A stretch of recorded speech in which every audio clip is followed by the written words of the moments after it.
You guys ready? Yeah.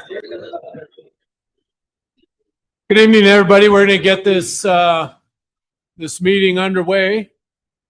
So I kind of wish our council meetings were always this popular, but so welcome everybody. This is our regularly scheduled city council meeting for Monday, July 13th, 2026.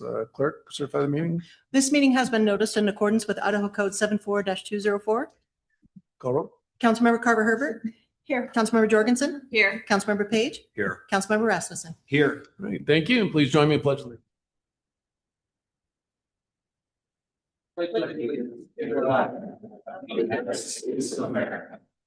To the republic for which it stands, one nation, under God, indivisible, with liberty and justice for all.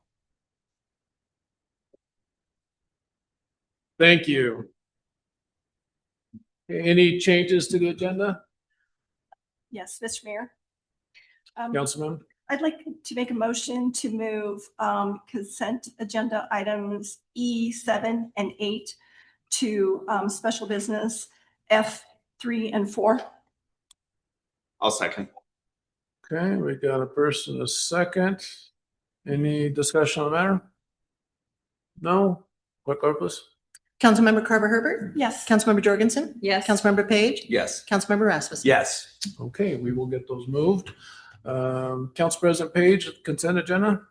Thank you, Mr. Mayor. I move to approve the consent agenda as amended, items E1 through 6. Okay. Have a second? Second. All right. Okay, quick, please. Councilmember Jorgensen. Abstain. Councilmember Page.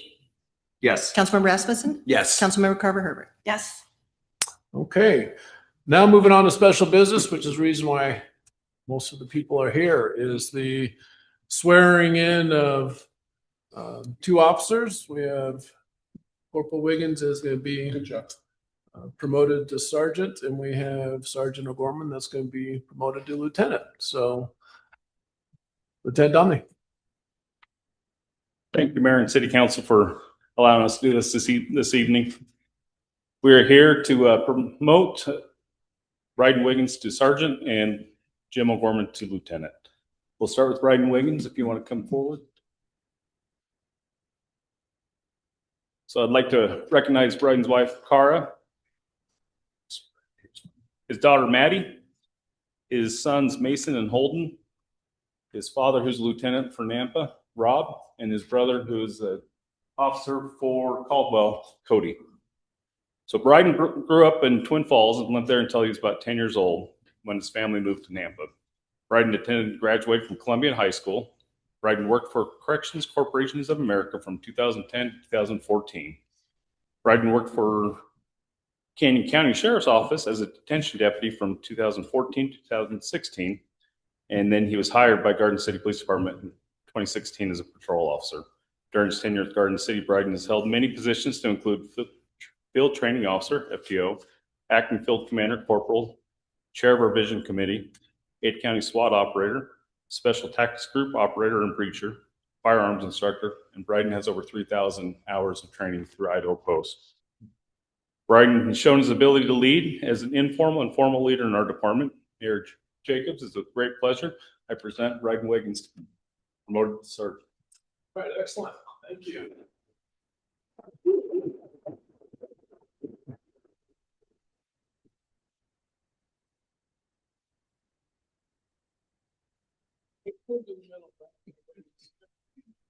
This is one of my favorite things to do as mayor is acknowledge law enforcement and especially promotions and things like that. So let me administer the oath of office, and then once we're done with that, you can put on this to bed. So hold your right hand. Repeat after me. I, Bryden Wiggins. I, Bryden Wiggins. Do solemnly swear. Do solemnly swear that I will support the Constitution of the United States of America. That I will support the Constitution of the United States of America. The state of Idaho. The state of Idaho. And the laws and ordinances of Garden City, Idaho. Laws and ordinances of Garden City, Idaho. And that I will perform these duties of the office of Garden City Police Sergeant. I'll perform these duties of the office of Garden City According to the law and the best of my ability. according to the law and the law. Hereby, I swear to you and Sergeant. Sounds like you'll be.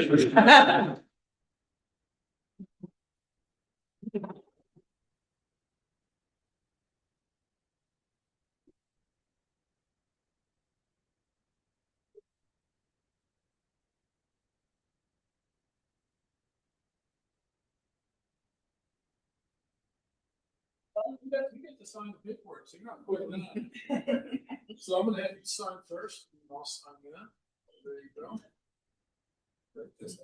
Yes, there, yeah. Good job.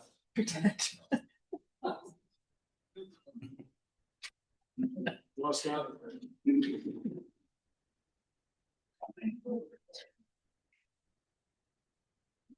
All right, congratulations. Thank you.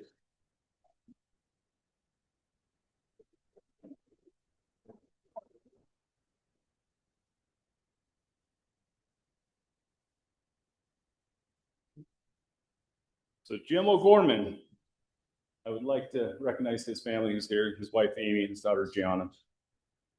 Jim grew up in Philadelphia and became a lifelong Eagle fan. Go Birds. Jim started his law enforcement career at the United States Capitol Police in 1999. Jim worked for the Capitol Police during the 9/11 attacks. After 9/11, Jim went to work for the United States Federal Air Marshals. Jim lateral over his Washington, D.C. Metro Police Department, where he worked in the 5th District for 8 years. Jim was hired by the Garden City Police Department in 2011, where he was stuck with a brand new FTO, me.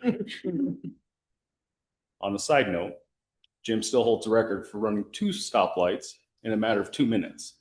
We came through Glenwood and Marigold, and I said, "Hey, did you notice that was red?" "No," and he went right through Riverside. So he still holds the record. It was in the middle of the night, no traffic, thank goodness. But all right. So Jim has worn a lot of hats during his time in Garden City, to include crisis negotiator, detective corporal, patrol sergeant, and Jim has 2,694 hours of documenting training. I have had the privilege to work with OG, I call him OG, in patrol, detectives, and now in administration. Mayor Jacobs, it's with great pleasure that I present to you Jim O'Gorman to be sworn in as Lieutenant of Garden City Police Department.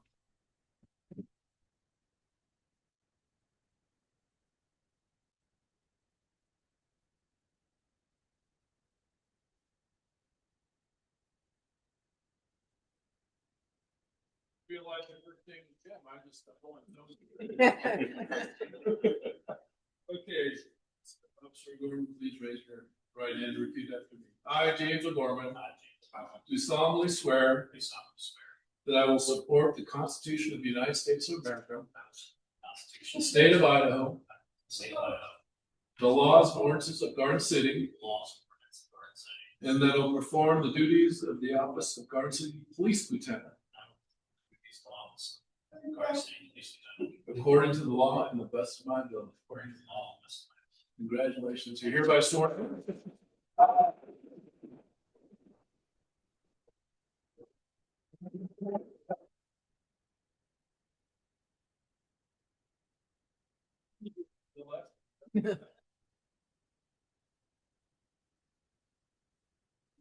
Let's get that dash pin on.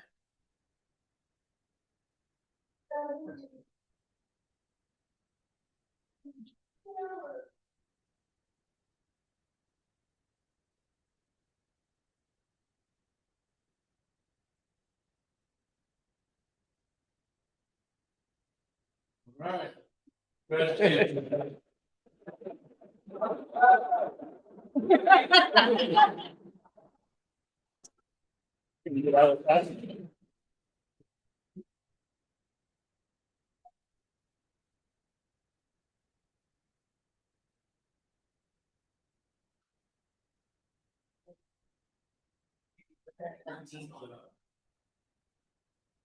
All right, that is so fun. Like doing it. So that concludes, I think, the swearing in part. Everybody's excused unless you really want to listen to the rest of the council meeting. But thank you for coming, everybody. Appreciate you.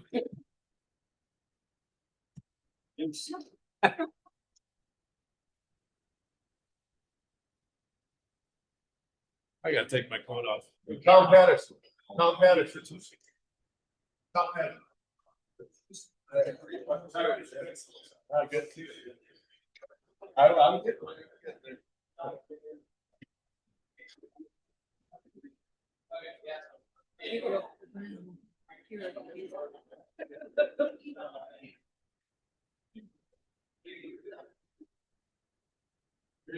Maybe I don't know about that judge. I still think the guy's on. I don't know. I know. I was gonna use it for really? No, okay. I'm thinking about what I should do. I felt bad about Con. I felt bad for Connie, and I felt bad for my. It was done because he was. I think we do. You're saying because he was Yeah. Son of Yeah, good to see you. Chief. Yeah, thanks for coming. Yeah. OT and I worked a lot of cases together. Oh, have you really? Oh, I was in polygraph and he was in child crimes. Okay. We worked together quite a bit. All right, take care. Bye, Travis.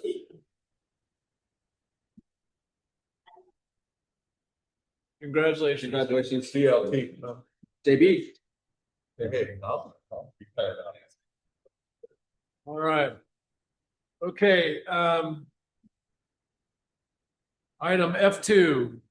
This is a continuation from June 8th. This is the extension request for East 33rd Street Park. Director Thornborough. Mayor and members of the council, thank you, Mayor, for introducing this matter. This matter, deliberations were held over from the June 8th meeting to allow the applicant time to provide documentation from ACHD as well as a settlement agreement. And I do want to note that there is a draft decision in your packet written in approval, and certainly you could change that. It's a suggested draft, but certainly within your authority to amend. And with that, I stand for any questions. Any questions?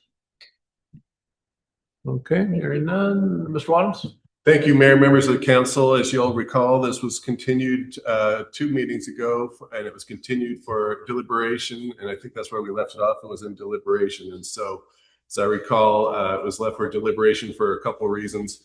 One in particular was this conditional settlement offer that was kind of pitched to the council. And again, it's not binding on the council. It's completely up to the council on whether you want to do that.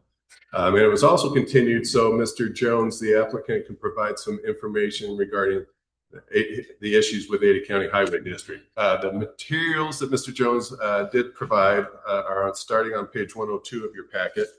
And there are several pages that goes 102 to maybe 108 of your packet. And so that is the new information that the council asked for at the two meetings ago. So Mr. Jones did do that. We have this conditional proposed settlement if the council wants to do that. And I also have a memorandum in the packet starting on page 116. If the council wants to grant it, Ms. Thornborough gave you a draft of what that could look like. I included in my memorandum if the council wanted to deny, just so you had some wording that I think would pass legal, we would be able to defend it legally. And so that's starting on page 130 of your packet. If the council, after deliberations, wants to deny, I would request that you use some of that wording that starts on page 130 of your packet, 131 of your packet, going over to 132 of your packet. I think that wording would be strong if that's what the council wants to do. Certainly, the wording is 100% up to the council. These are just recommendations. So the council can go several different ways. You could approve it. If you do approve the extension request, and it is the 5th extension request, I'd recommend a condition being that this proposed settlement agreement and that it be for only 1 year, and the council acknowledged that Mr. Jones agreed that this would be the very last extension. And that's in the packet. The settlement agreement's in the packet. And if you want to deny it after due deliberations, I have some suggested wording starting on page 130 of the packet. The rest of my memo is just basically documenting how this extension standard has morphed and changed over the years. I think our current version is a strong extension criteria. And this is one of the last, if not the last, one of these applications that was started under a previous version of code. And because of the, how old it is, it's seen several renditions. So I'm hopeful that we won't be in this little gap that we are in this particular case. It is kind of a gap between different versions of code.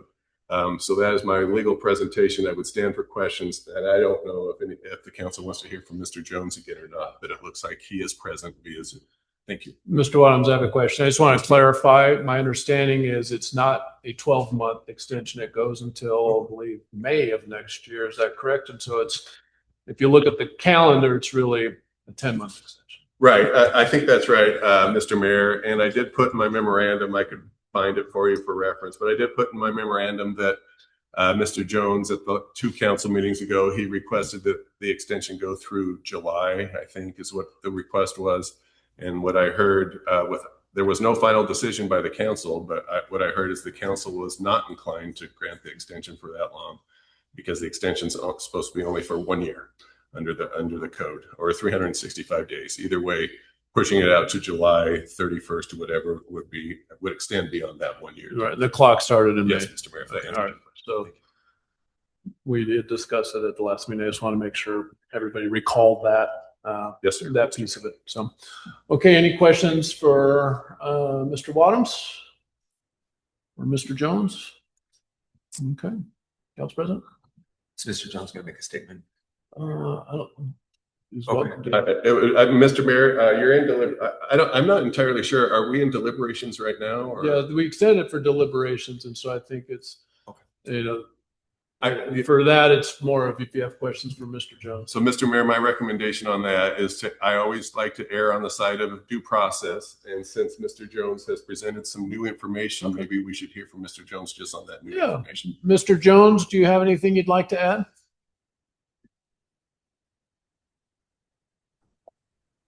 Can you hear me? Yes.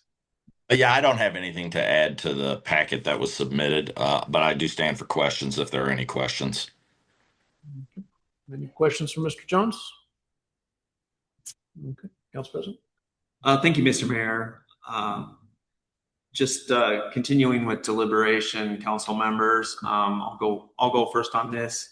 I am in support of the findings of fact and conclusions of law in the positive for an approval.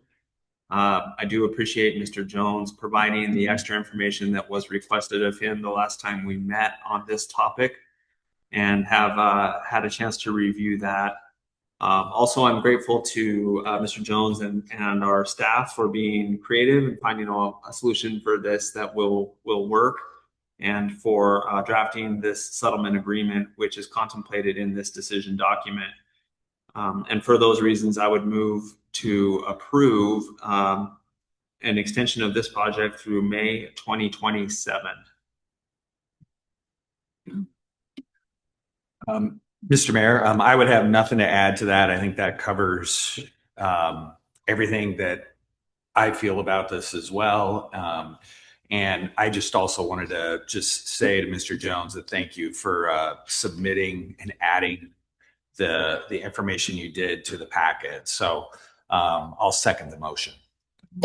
I have a motion and a second. Any further discussion, questions?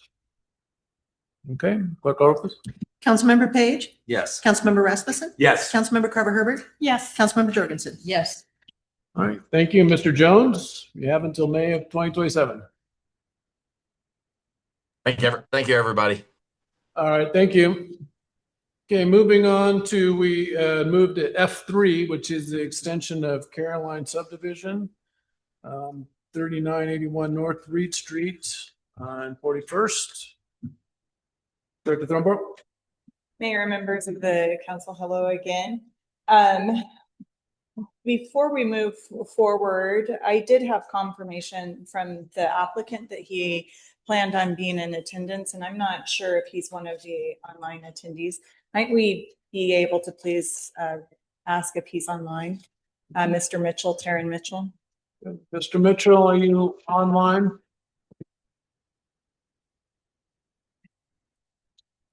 Does not look like it.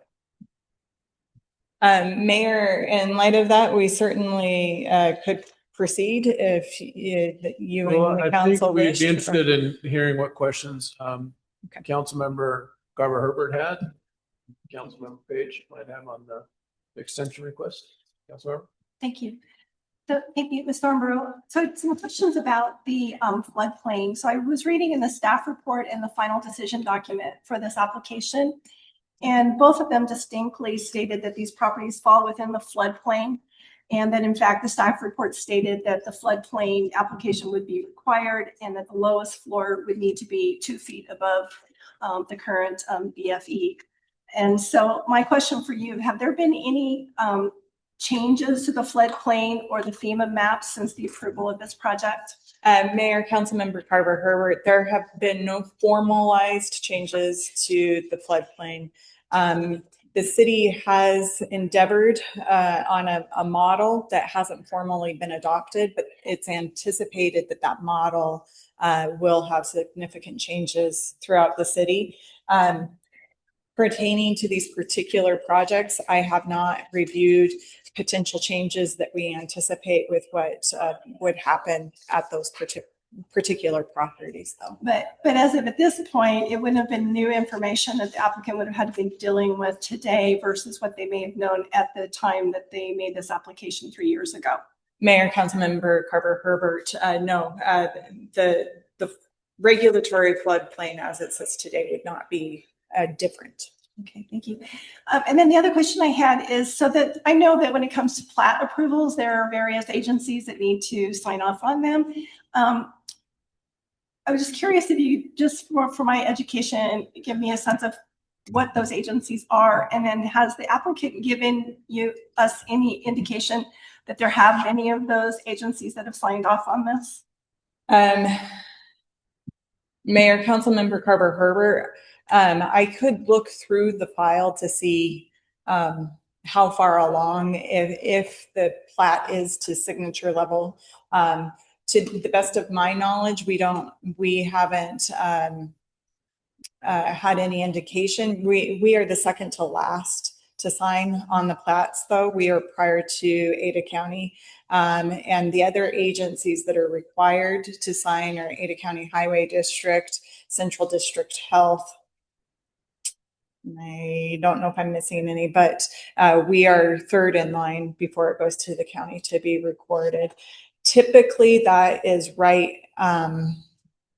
It may be done already. I could look into it, but what's required to sign off on the plat is either everything is done with the subdivision, and we know that's not the case, or they want it to be requesting the extension, or they could enter into what's called a restricted build agreement, which the city allows, at which point in time the legalities, the easements, all of that need to be taken care of as part of the plat, as well as approved construction plans. My hunch, without fully looking into it, if based on some of the things that they're citing here, such as the floodplain, as you have noted, is they may still be working through that engineering. So I'm not sure if they've gotten to the point where they can have their plat be signed as of yet. Okay, thank you. I'm happy to do that research and come back at a later date for the council if that's helpful. Okay. Well, so I've had some concerns with several of the reasons offered to support good cause in this extension. I know that this body has had discussions in the past about changing market conditions being reason for good cause, and particularly under the code, the extension code that this particular application happens to fall under. I know we didn't have as much specificity about how good cause is defined. We don't have a specific definition that states that it's all how many extensions can be requested. So, you know, I tend to give some deference to the fact that we have granted some extensions based on market conditions. But I do have some concerns with a few of the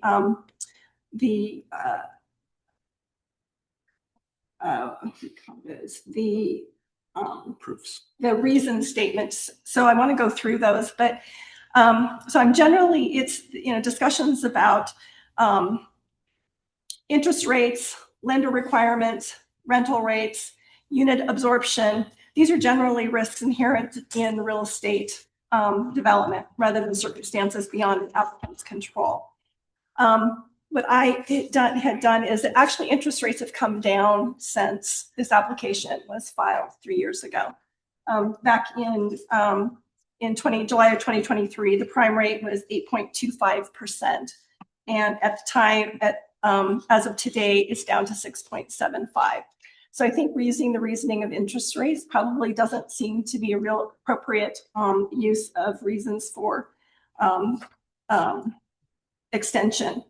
I also had concern about the use of the floodplain and trying to re-engineer as a result of that, because this applicant has known since even before its approval through the staff reports that were given at each of the different levels that this is in the floodplain and that these steps would need to be taken in order to be able to move this project forward. So I don't view that should have been any big surprise to the applicant at that point in time. So I would really like to be able to see the language around that being removed. Also, I think that construction challenges affecting the applicant's other Garden City projects are not specific to this project and should not be relied upon as a reason. I would like to see that language removed from this. And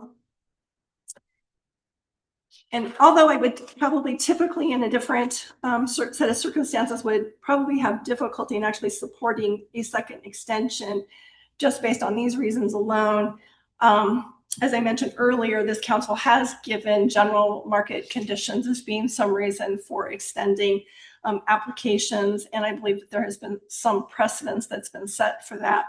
And for that reason, I think that I would still probably support this extension unless my council mates would have some additional thinking around this.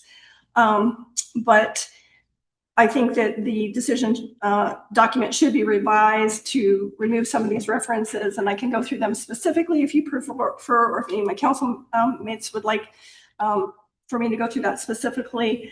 But I also wanted to just say that current code is materially different than what the code was used under this application.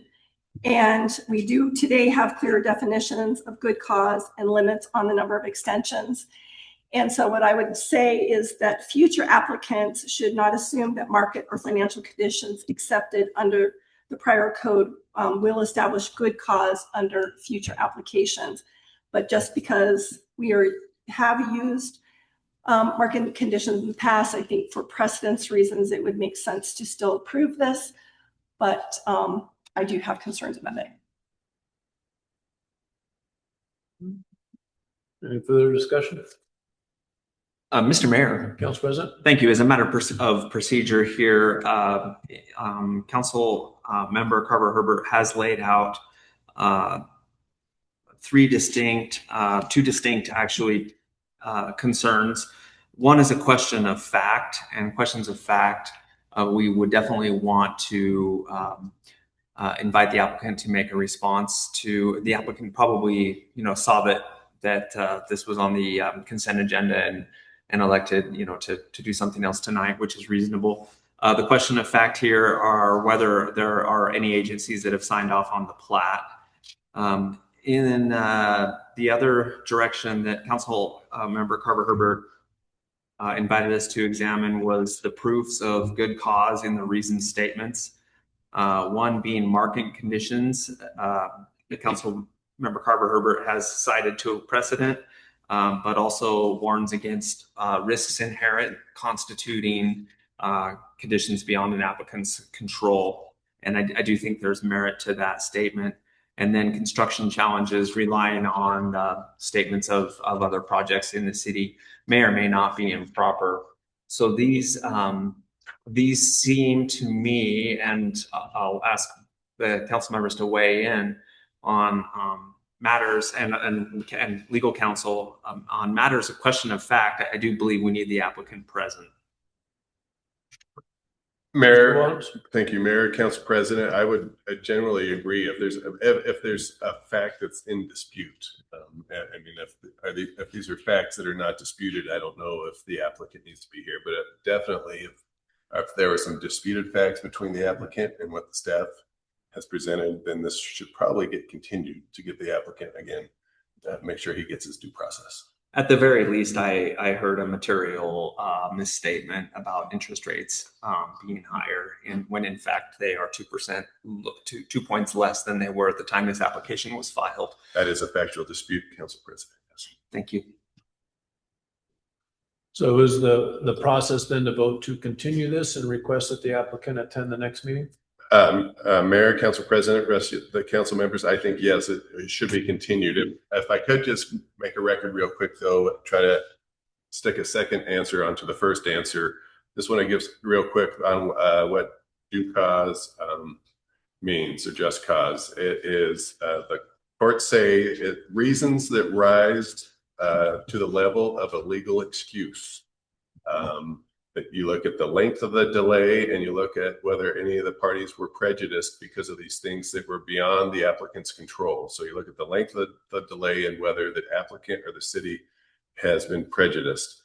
There has to be a substantial reason that rises to the level of a legal excuse, and that's what the term means. So and it has to be proven. So examples of good cause or just cause would be sudden illness, natural catastrophes, unavoidable circumstances where lack of diligence or convenience is insufficient. So I just wanted to provide that guidance now when the council's deciding what to do, because yeah, there is a legal standard and there is a legal definition of due cause. Usually it is a case-by-case scenario. You know, you got to look at each case separately, but there are some clear examples which would be good cause or just cause or legal cause. Thank you. Mr. Mayor. Mr. President? Yes, thank you. I would like to hear from the other two council members on this, on their opinions. Mr. Mayor, President of the council, and respectfully to Winnie Carver Herbert, I agree. I'm very concerned that there's factual dispute, and I believe the applicant should be allowed to make statement. And further, interestingly, I really also had concern stating the additional delays caused by construction challenges and other projects. That was, you know, that makes no sense to me to cite that within this request or as a cause. So I do believe that this should be continued. We should allow the applicant or request the applicant to be present to discuss this further. Thank you. Mr. Mayor, thank you. Yeah, with respect to the questions of fact, I'm completely supportive of continuing this and ironing those questions out. There a motion? I'd like to make a motion to continue this to our next council meeting, which is July 23rd. July 23rd, 2026. And I would second. We have a motion and a second. Any further discussion? I'm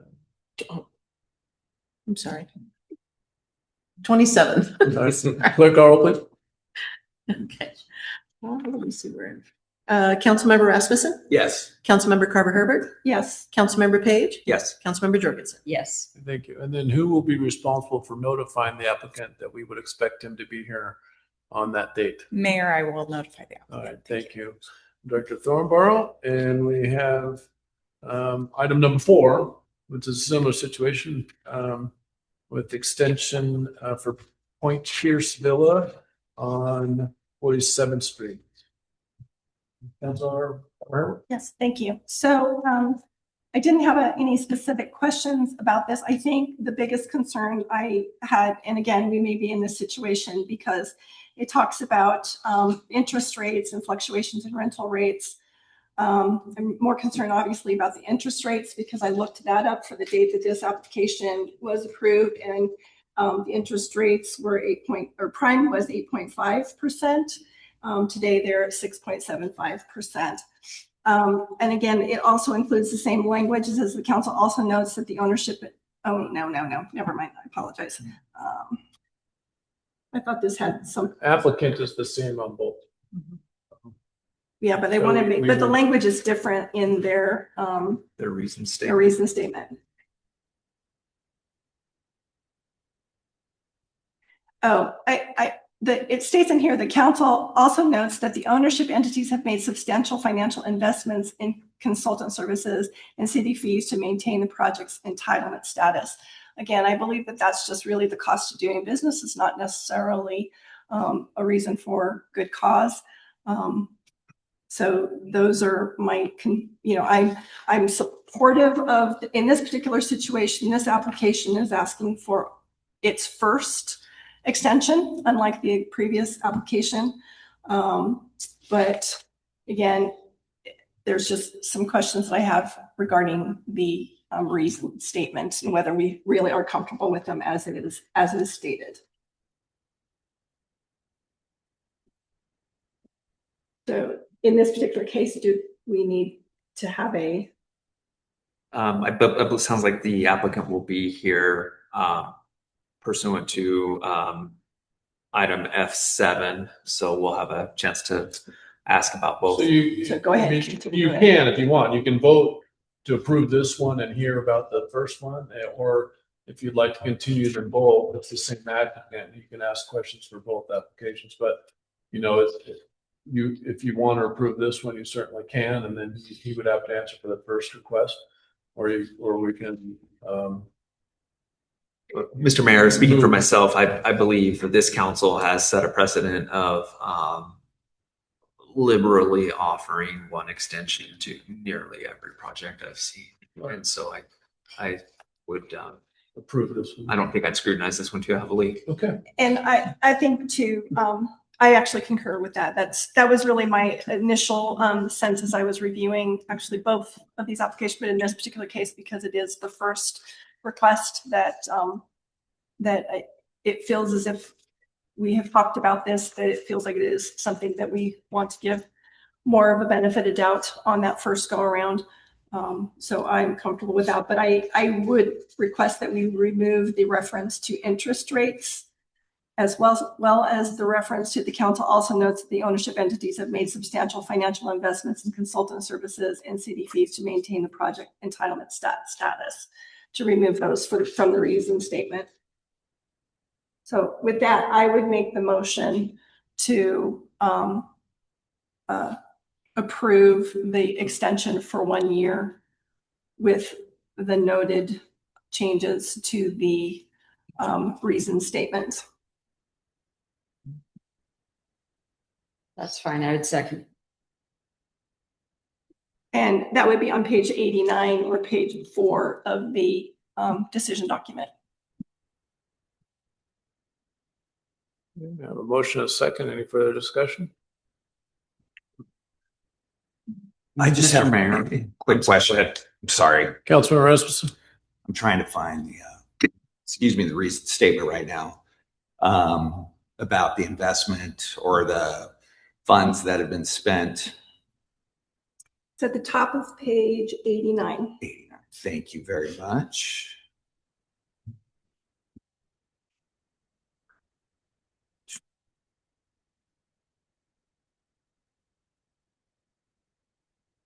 Okay, so I guess I just interpreted that as commitment to the project, not necessarily as a reason to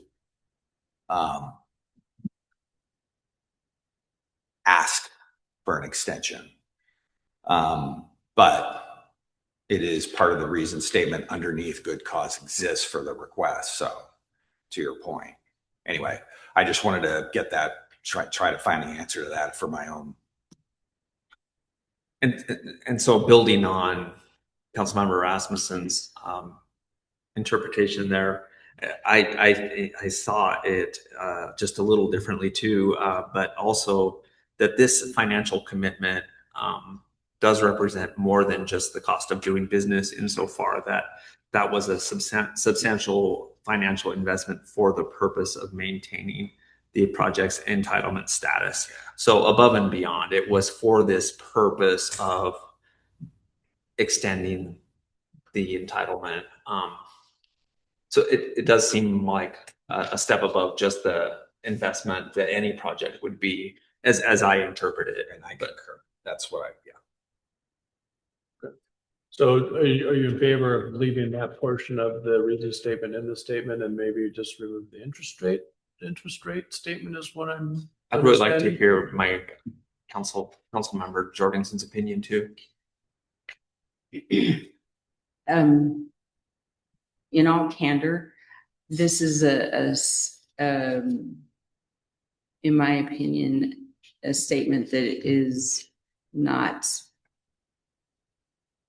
a red flag, a stop, or a green light go statement. And so I feel you can, because each of us are interpreting it differently. I don't think that this is a hill to die on. How about that?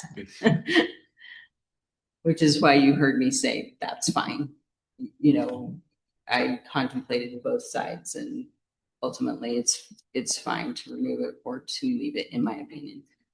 Well, Mr. Mayor, I'm fine with amending my motion. The one clarity that I would like, clarity from council, is how you'd feel about removing the reference to interest rates. Mr. Mayor, fellow council members, again, that was listed parenthetically, and the other components of the economic conditions are fine. So again, removing it is fine. It would not change. It does not change or impact the reasoning, right? Because overall, the economic situation has changed. And I think part of the thought process I've had around why is obviously what we write in these statements are looked at by other applicants when they are making their applications for similar requests.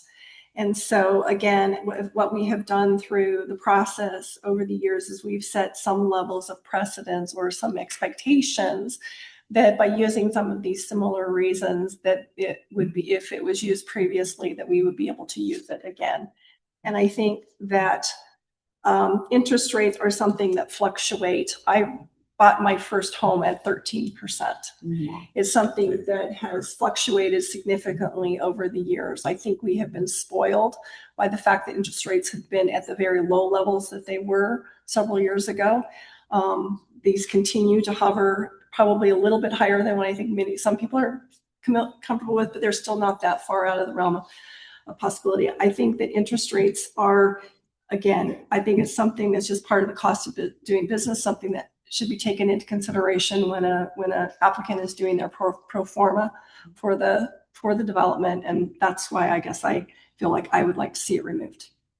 Mr. Mayor, Councilwoman, I agree. I think it's language that was pulled forward through other applications and other statements, and it's a good catch that, but we certainly did have, this council has sat and witnessed, increased interest rates as applicants have gone through the process. Again, I think it was language that was pulled through. It's a good catch. It should be pulled out because currently interest rates aren't a big economic factor. Mr. Mayor. Council President. Yeah, I might observe for the record that this is quickly turning into a matter of policy of how we structure our decision documents for a project. And I want to make sure that we're staying focused on this particular application and not moving into territory where we're generally trying to change our process without deliberately doing so in a work session or a meeting with staff and the mayor. That's a good point. So let's focus right back. Are we going to approve this application? And do you want to take out that language of interest rates or not? And so let's deliberate would you like the motion to be? Mr. Mayor, I'd like to amend my motion to approve the extension of SUB FY 2024-0002 with the one exception of removing interest rates from the reason statements in the decision document. I'll second that. We have a motion and a second. Any further discussion? All right, clerk call please. Councilmember Carver Herbert, Yes. Councilmember Jorgensen, Yes. Councilmember Page, Yes. Councilmember Rasmussen. Yes. Okay, great, thank you, and we will contact the applicant regarding the first extension request on Reed Street. Okay, now moving on to G1. This is our e-bike ordinance that we've been working on, and I think our plan is to ask Charlie if any questions that you may have, and if we get it at a good point, we'll go ahead and suspend the third reading and adopt it. And so with that, Mr. Bottoms. Thank you, Mayor, members of the council. Yes, there are a couple of things you could do tonight. We are currently set for the second reading. So if the council wanted to treat this similar to Boise in that it's an emergency, you could suspend and adopt. You could suspend the 3 reading rule and then adopt tonight if you were comfortable with it and if you wanted to do that. Alternatively, if you wanted to make some changes or you wanted some more time to look at it, then we could set it for a third reading in a couple weeks, and that would be fine too. So it's really if the council believes there's an urgency to get it done tonight. As you know, the Boise City Council a week or two ago, I think on the 30th of June, if I remember right, they passed an emergency ordinance, and they have a new categorization or a new category of a vehicle, and it's called e-moto. Their e-moto is essentially what we're calling high-speed electric motorbikes and high-speed electric scooters. Their definition does incorporate some other things, and I'd be happy to talk to you about that. So I think those are your options tonight. In terms of my presentation, I do have a few things I'd like to say. So first of all, I have a legal memorandum on page 136 of your packet. And one of the things that when I was talking about on page 137 of the packet, talking about e-scooters and e-bikes and high-speed e-bikes and high-speed e-scooters, one thing that's not covered in our definition, well, actually, there's several things that aren't covered under our definition that would prohibit them from being on the green belt. We don't talk about these scooters that are like mopeds, except they're scooters, except for people ride on a seat. I know that Corporal Biaggi has responded to a traffic collision where they had this, it was an e-scooter and it was like a moped, but instead of standing up on like most scooters, they had a seat. And so our definition does not cover that. So if the council would like to cover these other type of e-vehicles like mopeds where you sit on a seat instead of standing up, or electric golf carts that maybe are cruising up and down the greenbelt, or one wheels, or any other kind of vehicle, we could definitely incorporate that in the definition. I think there was one train of thought, which was let's just take care of the high-speed electric motorbikes and the high-speed electric scooters first, and then deal with the rest later. And that's perfectly fine as well. But if the council thinks it's urgent that we take care of all EV vehicles, then I would be happy to do that as well. But I told Corporal Biaggi that I was going to mention the issue he had with a e-scooter, which was like a moped, but they were riding on a seat instead of standing up. So that's just one example of all these different type of e-vehicles. When I talked to the city of Boise, they indicated that their focus was vehicles that are on 2 or 3 wheels right now. Their rationale was those are the things that the kids typically like to ride on. And so their focus was kids and juvenile delinquents and kids getting hurt. So that's why they took that one bite of the apple first. We don't have to follow that at all. We could do our own thing. So the memorandum, a lot of it is just the same as the first reading. I did put some comparison though, starting on page 147, some comparison between our draft ordinance, and what Boise passed. Again, Boise uses the term e-moto. Jen Patino was the city attorney for Boise that drafted that thing. And when I talked to Jen Patino the day before they passed the emergency ordinance, she said some other jurisdictions use the term e-moto. All I can think of personally is the old commercials, Hello Moto. So we're not talking about Motorola's, we're talking about electric motor vehicles, our motos. Call them whatever you want. In terms of enforcement and in terms of prosecution, as long as the police understand what the definition means and the judge understands what the definition means, I don't think it really matters what you call it. But if you wanted to compare the two, that's on page 147 and 148 of your packet. Also, on the last 2 pages of my memo, 149 and 150, I talk about other recommendations. And I made these recommendations last time, but let me just make a record briefly. I'll make it again. I think if this passes in some iteration or another, I think it's also important to do several things. One, public education. Public need to know about this new law. I think it's fair to make sure the public is aware. Another potential recommendation is give the public a warning period. It's like, you're going to get a warning for the next few days or whatever. But then at the end of 60 days, 90 days, 30 days, then the ticket book comes out. That's another option. I put in here coordination with schools. My understanding, and last time I checked, we have 2 charter schools in town. That's Answer and Future Charter School. Perhaps we should be seeing what the schools are doing with e-bikes and e-scooters. And then the last bullet point I'll put on here is, of course, training for officers. And, the police department will provide that. And if they have any questions, I'm happy to provide that as well. But I think it's a more holistic approach, and it's not as simple as a code amendment, because the public need to know what's going on.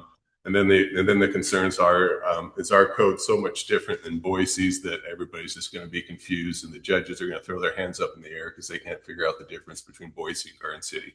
So I think that's a valid concern as well. That being said, I'm comfortable with the way it's written. I did do a few minor tweaks today, and I did want to make a couple explanations. And I can do a share screen, but I thought I would first just kind of do it verbally and see if you can follow along. And then if I need to do a share screen, I will. What I did today was very minor de minimis changes that were primarily a few formatting things and just a little cleanup, but I do want to make a record of those things. So the actual draft ordinance starts on page 151 of your packet. One thing that I did today is I took out a line in the title. There's a line in the title that says Section 26, removal of abandoned or obstructed bicycles. That should not be in the title. That was something that a year or two ago we looked at, and the police and the council decided that they did not want to be in charge of picking up e-bikes and e-scooters that are abandoned. So that should be crossed out. If the council wants to go through a second reading or whatever, I would say my ordinance as amended. Another thing that was interesting on page 2, the fourth whereas from the top, I started thinking about this, and the way this was currently written on the first reading, it said high-powered electric motor bicycles are prohibited in the city, period. But that might not be what you want, because what about if they have it registered as a motor vehicle? So you could have a high-powered electric motor vehicle, and if you get it licensed, registered, and titled, then that would be allowed on our streets. So starting on this first whereas, I just clarified that e-bikes, high-powered e-bikes are not prohibited on our streets unless titled and insured. And then everywhere else, they're just straight up prohibited. So there is a carve out, because I just see them. I think sometimes they're a legit vehicle that's insured, registered, and titled.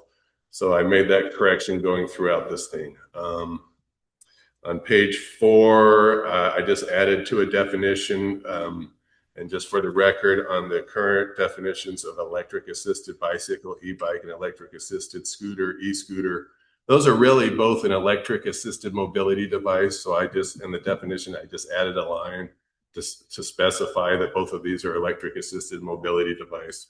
And that's important because that's a legal definition that has a legal meaning. Another thing I added to the definition of electric assisted bicycle, and again, the council could go one way or another, but I was trying to match everybody else's definitions. And so everybody else's definitions say, if you want to be a legal, something that's okay to be on the green belt, and it's not a motor vehicle, it needs to have pedals. So it needs to be under 750. It can't go faster than 28 miles an hour. And it also has to be pedals. And the pedal thing comes up with other police agencies. What other officers are looking at is whether it has pedals or poles, or, so if it doesn't have a pedal, then it shouldn't be on the green belt. And so I added that to the definition. Again, that's not imperative, but I was just trying to match the definition with everybody else. I think the Ada County Sheriff, for example, that they're looking to see if they have pedals or not. So I put that in there. I tried, there's a member of the public that's present today. Her name is Jeannie Jackson Heim. She usually has really good things to say. Hey, Jeannie. You're kind of famous now, huh? And so, well, I appreciate the input because I think it makes a better end product or project. So she wrote an email, and that is in your packet. That's on page 171 of your packet. And I value all of her comments, and I looked at all of her comments, and her comments were valid. So what I did is all the definitions should now be consistent, and I reduced as much as I was comfortable with. I reduced redundancy, not saying the complete definition in every subsection. I just changed it to say as herein defined. So hopefully I've cleaned that up. Again, throughout, I made this change since last time, and it says, here's an example: high-speed electric motorbikes as defined herein are not e-bikes and are prohibited on streets and parks unless they are titled and insured, but they're always prohibited on the greenbelt. So even if you got a titled and insured high-powered electric motorbike that's registered, titled, and insured, you still can't ride it on the greenbelt. So I specified that.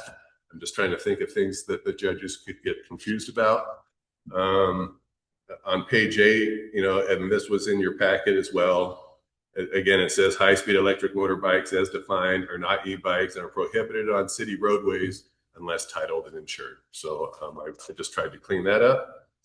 On page 9, for the record, we did some amendments to section 510.8, and I added E and F for high-speed electric motorbikes and high-speed electric scooters.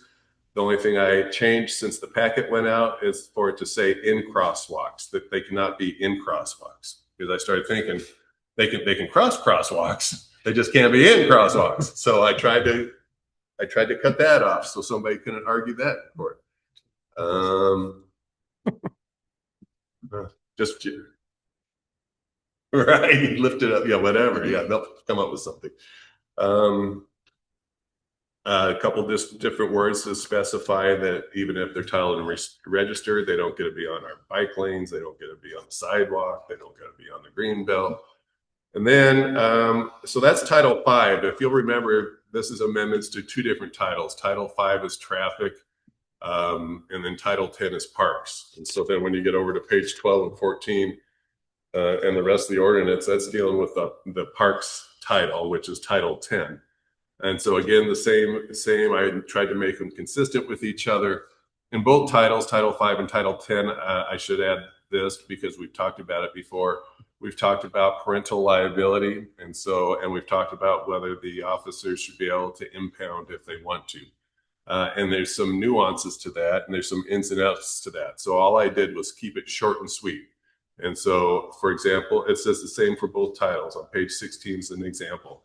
A parent or guardian who knowingly provides a high-speed electric motorbike or high-speed electric scooter to a juvenile with knowledge or reasonable grounds to know that the juvenile will use it in violation of code, they may be charged as accomplice contributing to the delinquency of a minor or some other violation. So that is in there to put the parents on notice.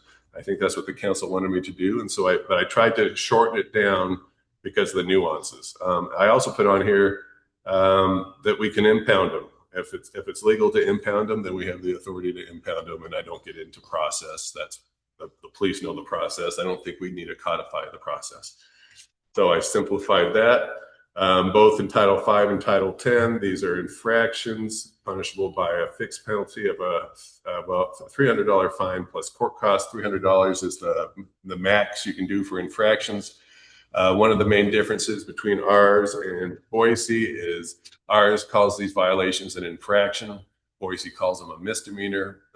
And there are good arguments for doing either one. I would just like to remind the council that as soon as you declare something a misdemeanor, then people's rights change. So now it's a crime and not a civil penalty, and they have a right to a jury trial instead of a judge trial. So that takes all day instead of like an hour or 15 minutes sometimes. And then they have a right to a public defender instead of, you don't have a right to a public defender on an infraction. And our attorney's time. And the attorney's time and the judge's time. I mean, no judge wants to sit through a day-long jury trial on whether somebody was cruising on the green belt. So my recommendation is to keep it as an infraction. That's what I'm most comfortable with, and because time is money for everybody involved. There was something I wanted to point out because I think it's important. On page 15, there is a new provision, and it's 13. And this is one of the clerical cleanups that I mentioned because it should be underlined and it's not. So in my version as amended, it will be underlined. So, and I put it in here because we didn't have anything in our code that specifically said no motor vehicles on the green belt. I mean, I had to stretch to make the legal argument. So 13 straight up says it's you cannot be on the parks, except for the parking lot or the green belt. You cannot operate, park, or leave standing any motor vehicle upon the Boise River green belt. So I think I made that clear. So nobody can say I didn't know I wasn't supposed to have my Camaro on the green belt. But you're on legal notice because now it's in the code. I think rest is pretty self-explanatory. Just a couple of those minor cleanups. Other than that, if the council is comfortable, I am comfortable. I would have no problem prosecuting this in court. And I think that's it for my presentation.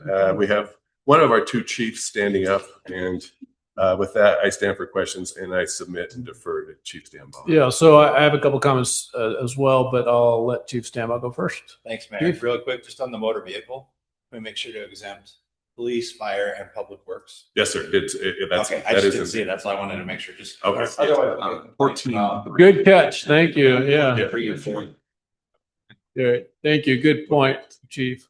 I really like the way Charlie wrote this. I think it's in great shape. I like the term e-motorcycle versus e-moto.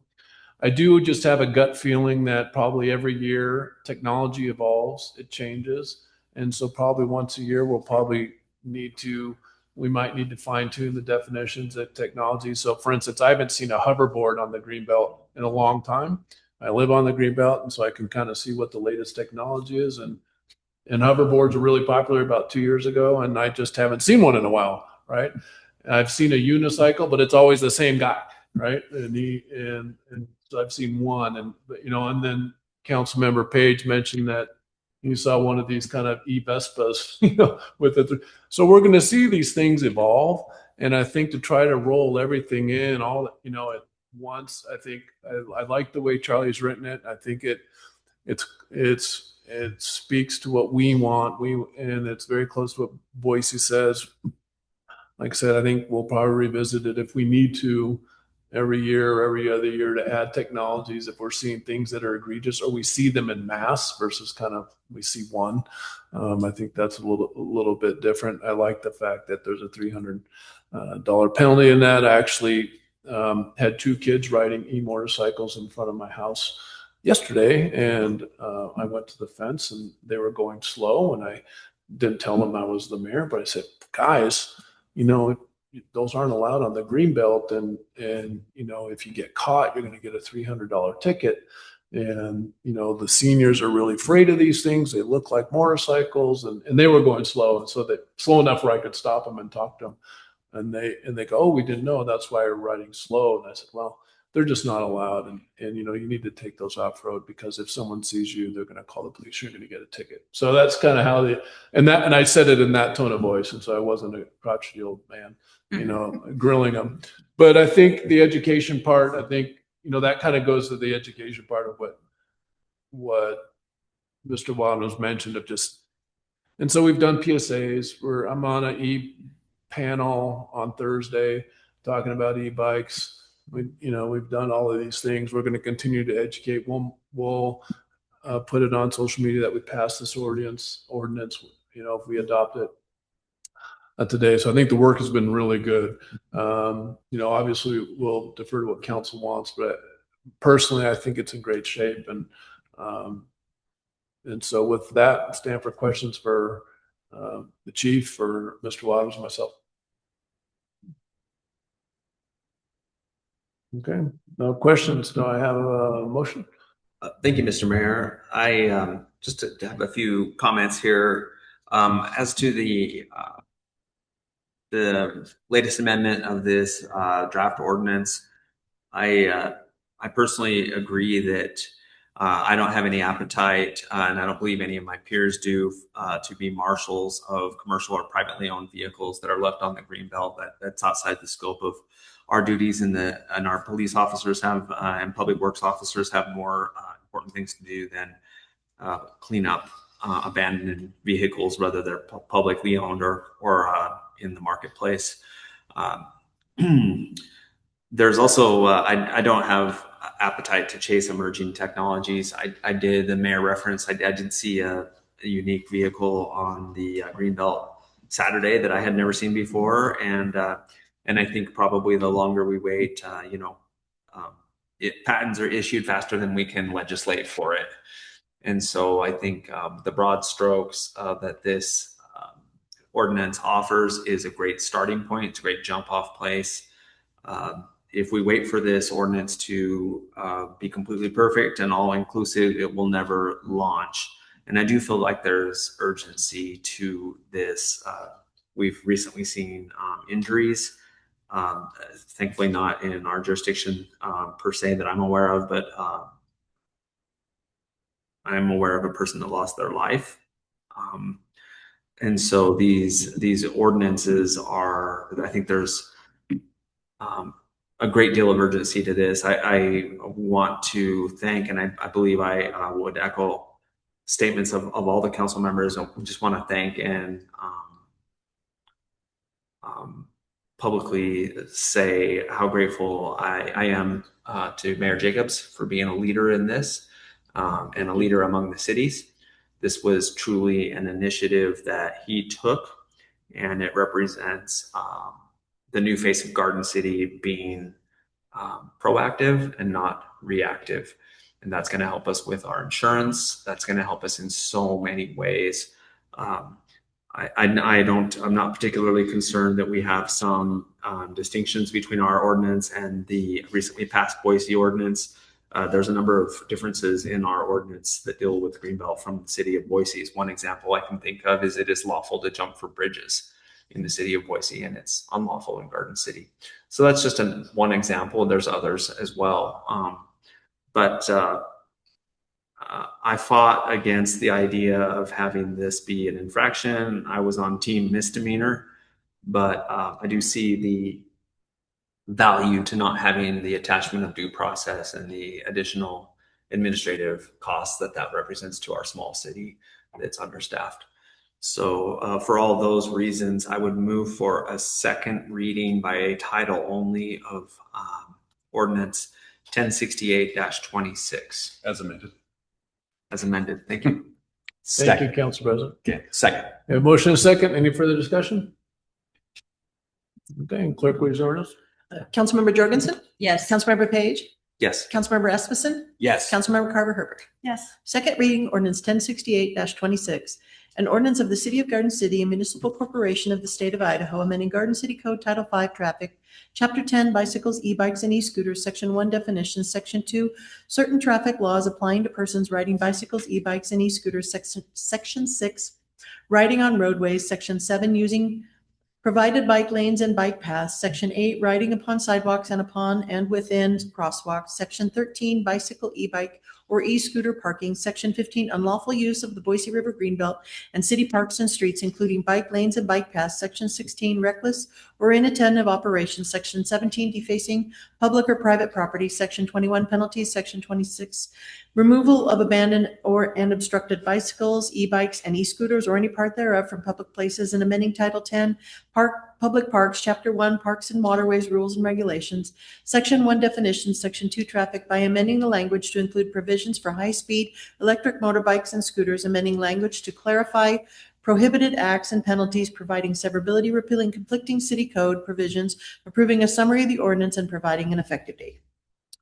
Mr. Mayor. Council President? Pursuant to the urgency of this ordinance and what it aims to correct, I would move that we suspend the rules and adopt and publish ordinance 1068-26 as amended. And I would second. Okay, we have a motion second. Any further discussion? Clerk, call roll, please. Councilmember Page? Yes. Councilmember Rasmussen? Yes. Councilmember Carver Herbert? Yes. Councilmember Jorgensen? Yes. Great. Hey, thank you, council. As council president mentioned, this has been one of my little pet projects and something I've been very active on with the Treasure Valley Partnership and just trying to improve safety on our Greenbelt. And I think public safety on the Greenbelt, given that the Greenbelt is the most important piece, I think, in terms of public resource in Garden City. And as I like to mention, everybody in Garden City is within walking distance of the Greenbelt. So public safety on the Greenbelt is very important to me. So thank you for doing that. I sure appreciate it. And I think the residents of Garden City will be appreciative as well. I've even gotten emails today asking when we were going to pass an ordinance. And I got to say, well, we were kind of first in June, right? But we were following a process. But I think it's great and a good, just a good example. So thank you. All right. Last on the agenda is resolution 125426 for the destruction of public records. Council Treasurer? Yeah, Mr. Mayor, I'll just speak briefly. So this is just our annual resolution. Once the audit is complete and reports are done, we have our record retention schedule and we just update the dates every year according to that and dispose of records, whether they're physical paper records or electronic.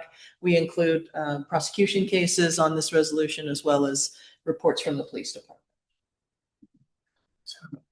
Mr. Mayor, Council President? I move to pass resolution 1254-26, providing for the destruction of public records as a matter of course. I would second. Hey, Clerk Rose? Councilmember Rasmussen? Yes. Councilmember Carver Herbert? Yes. Councilmember Jorgensen? Yes. Councilmember Page? Yes. Thank you. Any unfinished business? Mr. Mayor, I do have a question of Mr. Wadhams. This just relates to the Lime scooter contract. Yeah. What is the status of that and what is our request of them in terms of buffering the speeds throughout the city?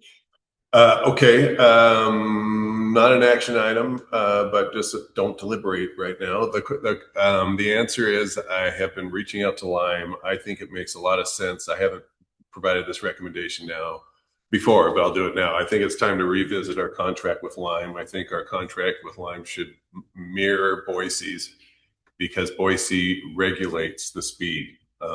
And I think it's like 15. I think it's 15 for scooters and 20 for the e-bikes. So we had discussed having them geocaching Right. in the city at 15. Did they do that or? I'm still waiting for a response from them.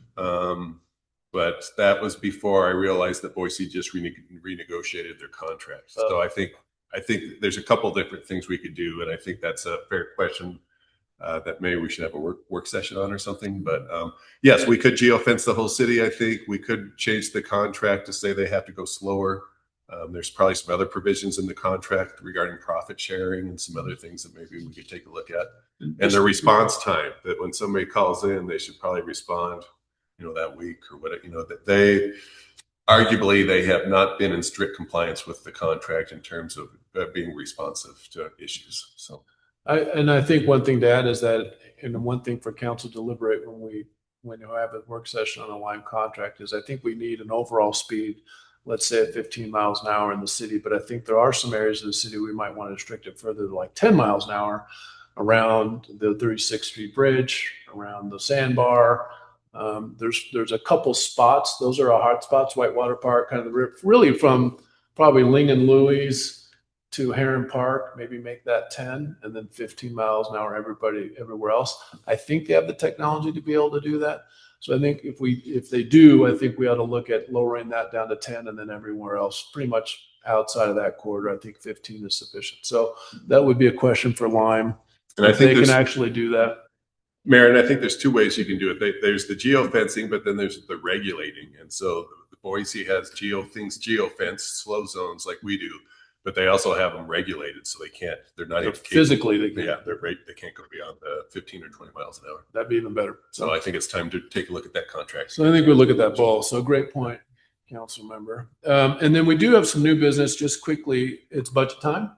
And so Lisa and I and the departments have been working on the budget. So what we wanted to see is if on the next council meeting, which I believe is the 27th, if everybody is available at 5 o'clock to have a 5 o'clock work session to kind of review the FY 2027 budget. So if everybody's available, we'd like to get that on the books for that day. So everybody available? Yes. Councilmember Jorgensen? Yes. Okay, let's get that scheduled. We'll have a work session at 5 o'clock on the 27th to discuss the budget and give council the opportunity to ask any questions. And Mr. Mayor, yes, I'm aware of someone from the foundation that is interested in providing some public testimony as we work to finalize the budget. Would we be taking public comment at the work session? Because this person had asked me to inform him of the next opportunity to speak. okay, yeah. Do we take it, or do we do that at the public hearing? Yeah, the public comment is at the public hearing, Okay. which would Do be you have a the date for that? second meeting in August. Okay, thank you. Now, if they want to communicate with the mayor, I think that We have a would- meeting We with have a them meeting. scheduled this week. Yes. And I believe this person's also spoke individually with some of the council members. Good. Thank you. Yeah. All right. So we'll let them know about the second meeting in August when they can publicly testify, and then I have a meeting with them this week, so that'll be good. Okay. Well, great. Well, thank you for that. Obviously, that's an important piece of our annual business. So, okay, I don't have anything else on the new business. With that, motion to adjourn. Mr. Mayor, I move to adjourn the regular meeting. I would second. All right. All in favor, say. Aye. Thank you.